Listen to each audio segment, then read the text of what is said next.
what's in the books. And we have a lot of tables, a lot of graphs, a lot of data. We have lists that I encourage people to look at in the back of the books and try to make some sense out of it. And the truth is that of the people who have read the 6 books, and there's been hundreds, if not thousands, tens of thousands, nobody has ever read the 6 books and come back to me and said, I have the formula. I understand what happened. Here's what it is. Everyone, I could say probably I've had 500 people or 1,000 people write to me in the last 3 years and say, I've watched all your videos. I know exactly what it is. And, off the top of my head, I can answer them quickly and say, yeah, but what about this, this, this, and this? Oh, I didn't know about that. Or what about this, this, this, and this? Oh, I didn't even know about that. And the truth is that the people that have read the 6 books will come back and say, I initially thought that it might have been A, but then this, this, and this happened, and so it can't be A. And yet all the profile points are consistent, so we know that they have to be interrelated. The only thing I will say is that I'm sitting in my room right now looking at the cluster map, is that 80% approximately of all of the clusters are within 150 miles of a huge body of water. Namely, the clusters run from north to south through the Cascades and down through the Sierras on the west coast, and then from north to south along the east coast through the Appalachian Trail, and then there's clusters all the way around the Great Lakes. Now, there's one strand of clusters that kind of goes around the top of Idaho, Montana, and then down through the Rockies. But it's pretty scattered, and they don't have the bulk of the numbers that the East and the West Coast and the Great Lakes have.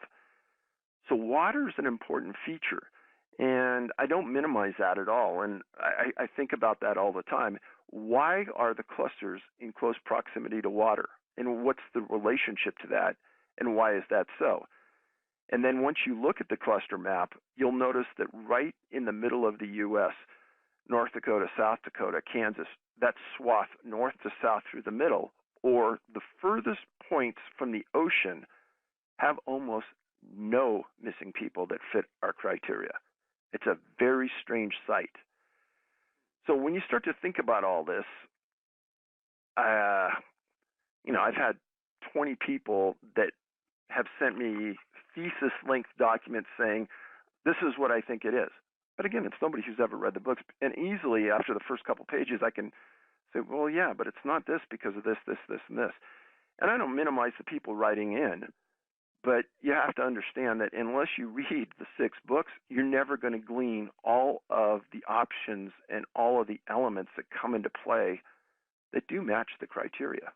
So, I mean, you say that it's not your purpose to kind of conjecture of what actually is happening here. You're just kind of like laying out some facts and letting the reader make their own assumptions or make their own connections. And in order to do that, you kind of need to really dig into the totality of these cases.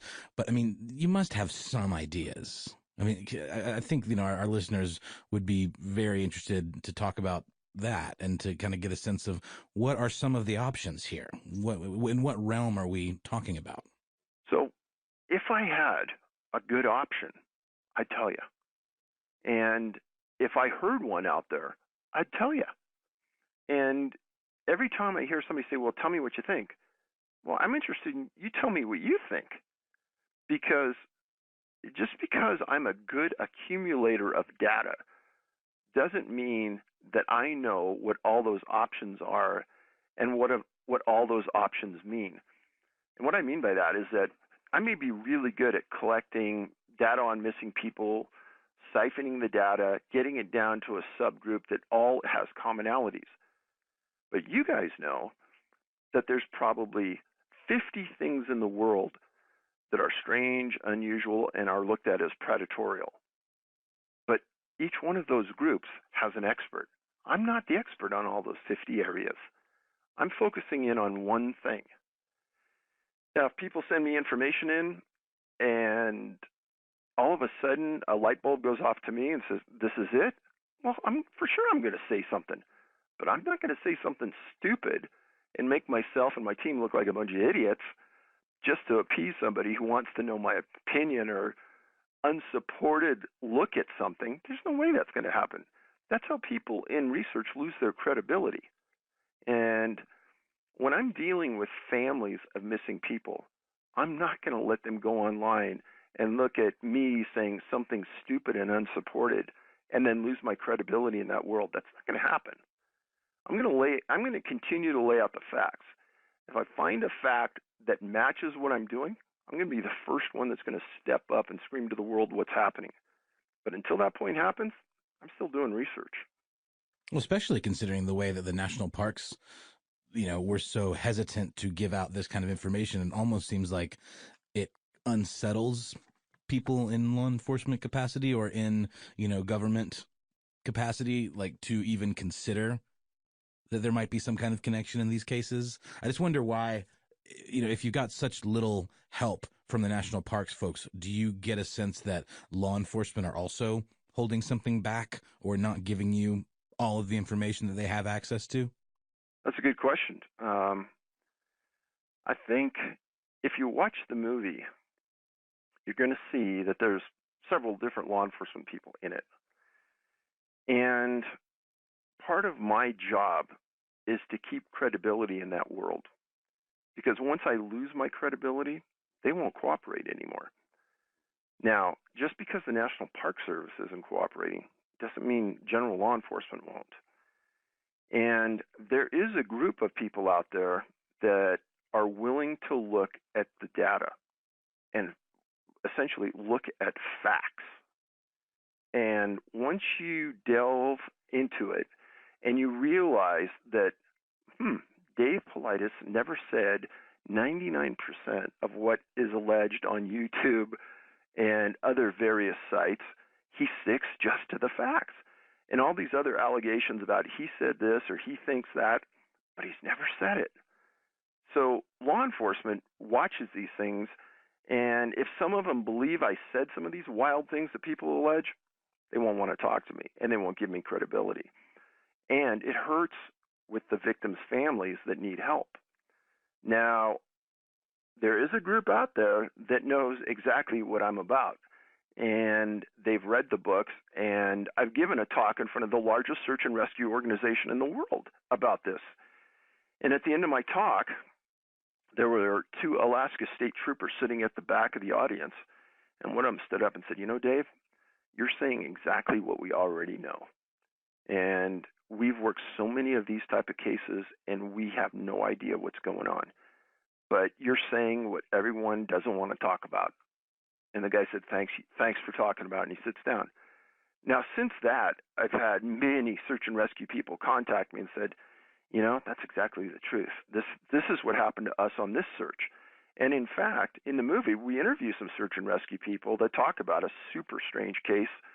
And it's just an example that once you understand what we're all about and you understand that, hey, we're about the facts, that there's a lot more of this going on than we all want to talk about. And the local news probably isn't going to talk about it because it's uncomfortable, but it happens. So it sounds as if one thing that may be occurring is that individual government employees, like individual rangers or state troopers, are approaching you and your team with their own experiences, but there's a larger system at play which is much less cooperative. Would you say that's a fair assessment? I think you hit the nail on the head. A few times I've talked about this, but a friend of mine and I were in a national park, and we're at a substation, and there's a group of older men sitting around this table talking, and you could tell that there were a couple of current park rangers and a couple of apparently retired ones, and this one guy was talking at length. And I told my friend, I said, we're going to wait until this guy leaves the room. I want to talk to him. And after about 45 minutes, he gets up, and in the parking lot, I approached him, and I said, hey, I'm retired law enforcement, and I heard you in there, and I wanted to talk to you. He goes, yeah, sure. He explained to me that in the Park Service, the detectives for the National Park Police are called special agents. And there's usually about one special agent for every 2 or 3 national parks. Yosemite has a couple of special agents assigned just to Yosemite, but normally it's one or two per every national park, and they're like the detectives, and they follow up on cases. And I explained what the national park system had done to me in obstructing us getting data and information. And I asked him, I said, can you give me any insight as to why this is going on? And the guy looked at me dead in the eye, and he goes, well, Dave, I'm a retired special agent, spent 30 years with the Park Service, and I know exactly what's going on. It's called the lack of integrity. And certain people in the National Park Service Police and in their administration have a complete lack of integrity, and they won't do the right thing. And he says it's been that way for many years, and it'll probably be that way for many more. And this is not an indictment of the national park rangers that the public sees every day. You know, they're great people. They're doing God's work out there. This is a select group at the higher echelon that are making these decisions and making these policies. And when I talked to this retired special agent, we've talked for a long time, and it was enlightening because it was his perspective, being that insider, that this is really what's going on. And then he pointed us to a couple of websites that were maintained by other park rangers that talked about the discrimination that was going on to them, their inability to get reports when they filed Freedom of Information Act reports. And it was sort of a relief knowing, wow, this isn't just happening to me. This is happening to people inside their organization. And if you go to our website, Can-Am, like Canadian American, canammissing.com, there's links to all these things, and you can see for yourself that this really is happening. And the Park Service has done a phenomenal job kind of portraying themselves as a holier-than-thou organization, that Yogi the Bear is the best friend. But when you look at the underlining of it, it's not anything like the publicity says it is. It's totally different. And with this in mind, we're going to explore a little bit about various allegations, and we're going to explore the future of Missing 411 after a word from our sponsors.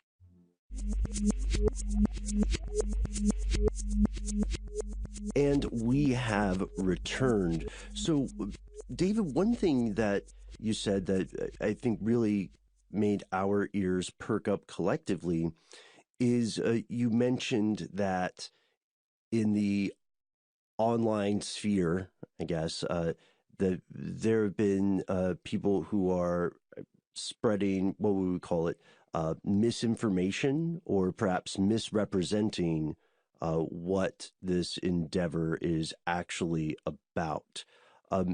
Could you tell us a little bit about that misinformation, because we want to make sure our audience has it clear. I think we've outlined pretty well some of the process for which cases to explore, the commonalities, right, discovered, the fact that this is aggregation of facts, right? So what are these people saying that is misinformation? Well, the number one thing is that I have never, and I would never, name anything as a suspect or come up with any theory about what's happening unless I could support it 100%, and I never have. And there's a lot of people that say, oh, he said this or he meant that. If I say something or I meant something, I just come out and say it. And I think a lot of people and a lot of organizations out there that represent the fringe element of cryptozoology or whatever want to align themselves with credible research. And so they want to align themselves with what we're doing in the hopes that it'll give them additional credibility. And the truth of the matter is, if you read the books, you'll know I've never done any of that. And whether it's, a lot of people say, well, maybe it's a group of National Parks employees or U.S. Forest Service employees that want to discredit me so that the mainstream of society won't read what we've put together. You know, oh, it's just some kook. He's saying some things that can't be supported. I've yet to find anybody that has ever read the data in those books that has attacked us, because they read for themselves, and they're all listed where we got the sources, where the information came from, and you can go there and read it for yourself. So, I mean, it's thousands and thousands of hours of research and the gleaning of data that has taken us to where we are today. Now, why the attacks occur?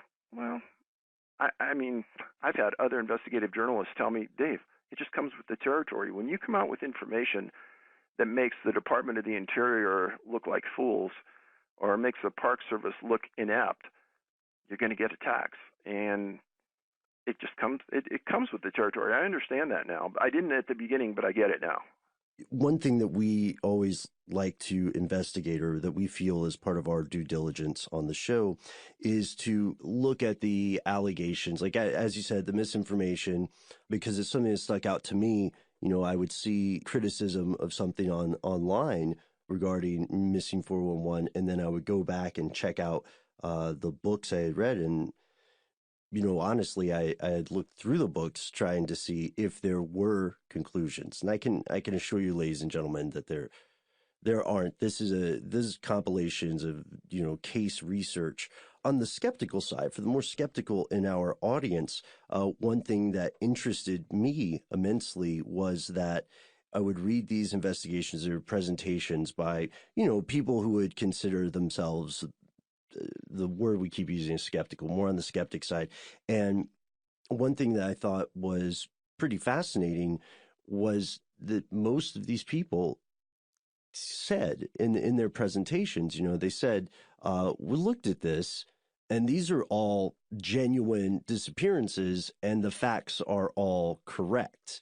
And sometimes quote unquote internet skeptics do a very poor job of applying critical thinking. So I was impressed with that. And it seems like the only real bone of contention I found from their side was that they were saying they thought there were mundane explanations for these disappearances, but they didn't say what those explanations might be. And so then I started looking at, according to the data we have, what are some of the most common disappearance causes for people who are camping and stuff like that. As you said, a lot of these things don't seem to fit into those easy explanations. Are you aware of this stuff, and how would you respond to those folks who maybe in our audience or maybe just somewhere out there in the ether who would say that there are explicable causes for this? Well, it's hard to respond to something like that on such a general format. If you want to talk about specifics, I'll go toe to toe with anybody on any case in any book. But that's a common trait when someone tries to discredit anything. Well, I think this. Mm-hmm. Okay, how do you respond to that? Right, So if we've gone through the vetting process of those points, and search and rescue believes that none of those issues are there, then why do you think something different? And I would probably guess that 80% of the people saying these things have never read one book. There's something called plausible deniability, and a lot of these people are uncomfortable with where the books may take them because it takes you out of that comfort zone and puts an aura on the wild environment that, maybe this isn't Disneyland when you walk into a national park, and maybe you're not as safe as you tend to think you want to be. And if it's not a mountain lion and it's not a bear attack and it's not a human attack and it's not a voluntary disappearance, what does that leave? What took the person? And how did the person get from this point to this point? And there wasn't animal predation, and there's no injuries to the body, and blah, blah, blah, blah, blah. Why can't they figure out the cause of death in this case? And you start to think these things, and it starts to become uncomfortable. And I think a lot of people's mentality is they need to go to the wilderness to clean their mind. And if I take that away from them, that cleansing and that freedom and that great feeling they have when they go there, I've taken something valuable from people. And I've heard this before.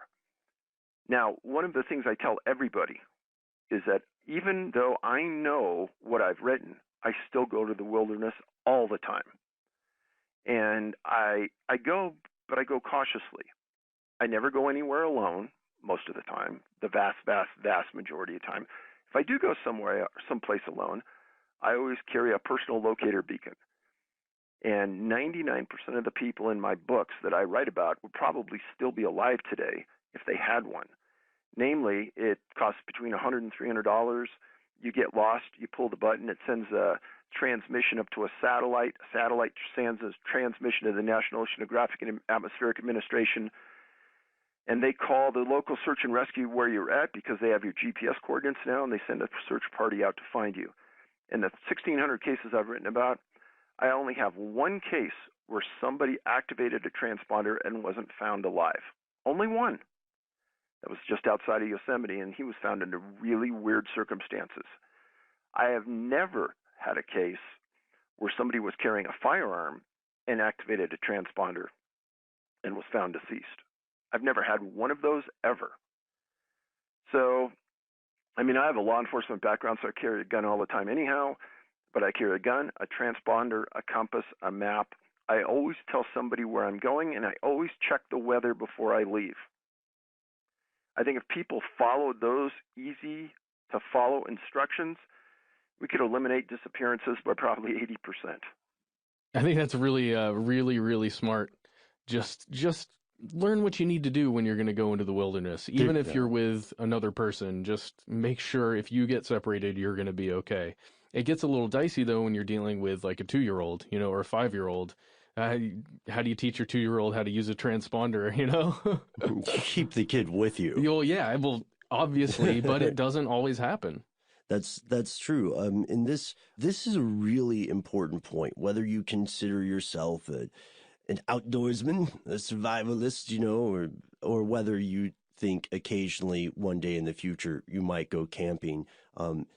These points are crucial because I think people forget easily how that it's called wilderness for a reason. Mm-hmm. Wild things can occur, and always practice the buddy system. Always have, and as David said, like always have somebody who is not out in the woods with you, who knows where you're going roughly and what time you're expected to be back.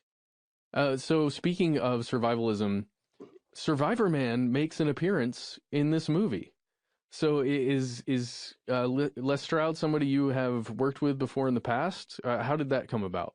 Les read the books, and he got a hold of me, and he said, Dave, those books were phenomenal. And he goes, you're really onto something.